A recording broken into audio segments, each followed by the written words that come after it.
اعوذ باللہ من الشیطان الرجیم بسم اللہ الرحمن الرحیم سیدنا کریم صلی اللہ علیہ وسلم یا حی یا قیوم۔ کسان دوستو، یہ گندم کا ایک وہ پلاٹ ہے جس کے اوپر ہم نے کین گوارا اور سلفر کا اپلیکیشن کروایا تھا 7-8 دن پہلے۔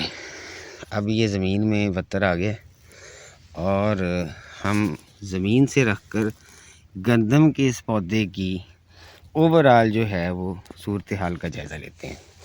یہ ایک پودا ہے اور ماشاءاللہ سے آپ دیکھ سکتے ہیں کہ یہ بڑا ہی خوبصورت ایک پلانٹ ہے۔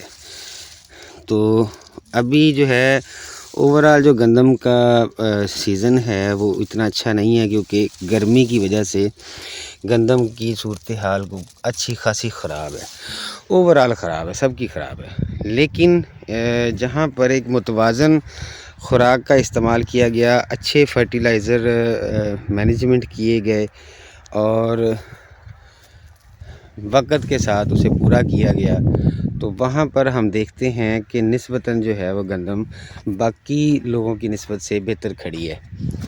تو یہاں پر آپ لوگوں کے ساتھ یہ بات ڈسکس کرنے کے لیے اس وجہ سے ہے کہ جہاں پر لوگوں کی گندم نے اس وقت سٹا نکال لیا ہوا ہے، وہاں پر یہ گندم ابھی بھی جان میں کھڑی ہے۔ تو یہ ہے تو سب اللہ کی طرف سے، تھوڑی سی مینجمنٹ ہوتی ہے جو ہم نے کرنی ہوتی ہے، اگر ہم اسے کر لیں تو یہ اوورآل آپ خود ملاحظہ فرمائیں، گندم کی جو صورتحال ہے اس طرح کی آپ نے شاید ہی کہیں پہ دیکھی ہو۔ تو میں نے نشانی کے طور پہ پہلے یہ والا کھمبا آپ کو بتایا تھا، وہ کولڈ سٹور میں نے بتایا تھا اس میں۔ تو یہ اس گندم کے پلاٹ کے میں نے پہلے بھی آپ لوگوں کے ساتھ جو ہے وہ ڈسکشن کی ہوئی ہیں، آپ دیکھ سکتے ہیں۔ بڑا مناسب سا اس کے اوپر جڑی بوٹیوں کا کنٹرول ہوا ہے، اور اس کا جو فرٹیلائزر پلان تھا اسے بڑے اچھے طریقے سے ایگزیکیوٹ کیا گیا ہے۔ اس کے اوپر فولیئر اچھے طریقے سے دیے گئے ہیں اور اللہ کے حکم سے یہ ابھی بھی بڑا بہترین کھڑا ہے۔ تو 2-3 چیزیں اس دفعہ سیکھنے کے لیے ہمیں ملی اس پورے سیزن میں۔ ٹمپریچر جو ہے وہ سب کے لیے ایک جیسا ہی تھا، تو پھر یہ گندم باقی گندم سے زیادہ اچھی کیوں ہے؟ اس کی وجہ یہ ہے کہ یہاں پر phosphorus, nitrogen, sulphur, potash, magnesium, اس طرح کی چیزوں کا استعمال ٹائملی ہم وقت کے لحاظ سے کرتے رہے ہیں، ہم نے زمین کو نہیں دیکھا۔ پھر جو ہم نے اسے پانی لگائے ہیں تو اس پانی پہ بھی ہم نے یہ کوشش کی، ہم نے پھر دن نہیں دیکھے، ہم نے زمین اور فصل کی صورتحال کو دیکھتے ہوئے اس پہ پانی لگائے ہیں۔ تو یہ ایک انسان کی طرف سے کی جانے والی اپنی کوشش ہے، باقی وہ اللہ کے ذمہ ہے جو اس نے کرنا ہے۔ ہم نے اپنی طرف سے کوئی کسر نہیں چھوڑی اور اس کا نتیجہ جو ہے وہ آپ کے سامنے ہے۔ تو ہم امید کر سکتے ہیں کہ اللہ خیر کرے، یہ گندم ابھی بھی باقی جتنی بھی آس پڑوس میں جتنی بھی گندم ہے اس سب میں انشاءاللہ یہ ٹاپ کرے گی۔ اور یہ وہی زمین ہے جہاں پر 15-20 من 25 من اس سے زیادہ گندم نہیں نکلا کرتی تھی، حتیٰ کہ جب میں نے خود یہاں پر اسی مربع میں میں نے خود گندم کاشت کی تھی اور بیج آیا تھا جو 8 سے 9 کلو فی ایکڑ استعمال ہوتا تھا، تب میری 43 منز نکلی تھی۔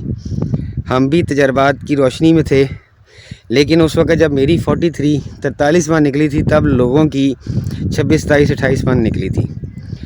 تو یہی کافی تھا۔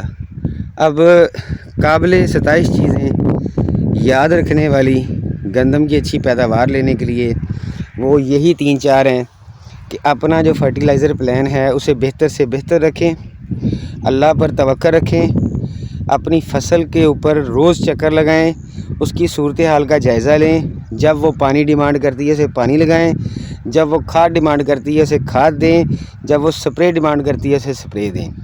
ٹائملی جب ہم اس کے اوپر پہنچیں گے تو انشاءاللہ العزیز اللہ تعالیٰ کبھی کسی کی محنت کا 1% بھی نہیں رکھتا، واپس کرتا ہے، اجر کی صورت میں بھی کرتا ہے، آؤٹ پٹس کی صورت میں بھی کرتا ہے۔ تو ہمیں جو ہے کوشش کر کے جو بھی فصل ہم کاشت کریں، گندم کریں، کاٹن کریں، مکئی کریں، رایا کریں، تل کریں، جو اس کی ریکوائرڈ ہے چیزیں وہ ہمیں ٹائملی کرنی چاہیے۔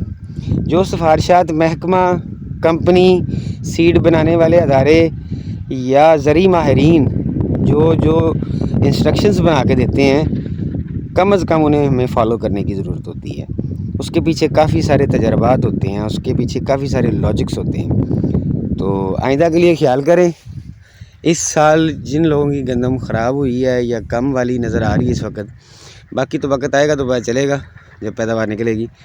تو جو فی الوقت تک ہمیں نظر آ رہا ہے اس حساب سے یہ گندم ٹھیک ہے. اور اس کی ایک ہی وجہ ہے کہ ہم نے جو انسٹرکشنز ہمیں دی گئی تھیں یا ہم نے دیں یہاں پر، وہ پوری کی پوری اپلیکیبل تھیں. دعا ہے اللہ تعالیٰ آپ کو اور مجھے لوگوں کے لیے آسانیاں تقسیم کرنے کا شرف عنایت فرمائے. جزاک اللہ.